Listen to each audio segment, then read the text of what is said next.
మకర రాశి వారికి ఏ విధంగా ఉందండి? మకరం ఆదాయం 2, వ్యయం 8, రాజ్యపుజ్యం 1, అవమానం 2. మకర రాశి వారికి ఈ సంవత్సరం యోగదాయకంగా ఉంది. ఈ సంవత్సరం చాలా సానుకూలత ఎక్కువ, ప్రతికూలతలు తక్కువ. ఇతరుల జోక్యము మీ జీవితంలో లేకుండా ఉంటే బాగుంటుంది. ఆశించిన పదవులు రాజకీయ నాయకులకు వస్తాయి.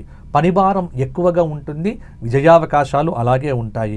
ముఖ్యమైన వ్యక్తులను కలుస్తారు. ఆ వ్యక్తులతో పరిచయాలతో పనులు బాగా పూర్తి చేసుకుంటారు. ఆదాయం పెరుగుతుంది.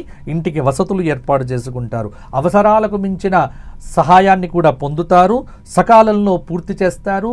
కొంత నోటి దురుసుతనం తగ్గించుకొని అందరితో సామరస్యంగా మాట్లాడి మొండితనాన్ని తగ్గించుకుంటే కనుక మకర రాశి వారికి ఈ సంవత్సరం అంతా విజయాలే, విజయ పరంపర అనేటువంటిది కొనసాగుతూ ఉంటుంది. ఆకస్మిక ధనలాభం ఉంటుంది. మితిమీరిన ఖర్చులు కూడా ఉంటాయి. స్తబ్దుగా ఉండకండి విద్యార్థులు.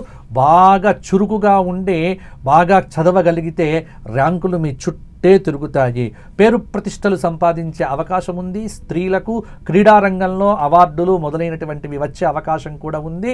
పెళ్లి కానటువంటి వారికి మంచి సంబంధాలు కుదురుతాయి. సంతానం లేనటువంటి వారికి సంతాన ప్రాప్తి. మొత్తానికి మకర రాశి వారికి పరాభవనామ సంవత్సరము విజయ అవకాశాలను తెరుస్తుంది అని చెప్పడంలో ఎటువంటి సందేహము లేదు. మకర రాశి వారు ఆనందంగా ఉండండి. వెంకటేశ్వర స్వామి వారి దర్శనం నెలకొక్కసారి చేసుకోండి. ప్రతిరోజు వెంకటేశ్వర సుప్రభాతం వినండి. వజ్రకవచం చదవండి. ప్రతి నిత్యము రామనామము వ్రాయండి. శివాలయ దర్శనం చేసుకోండి. అద్భుతంగా ఉంటుంది.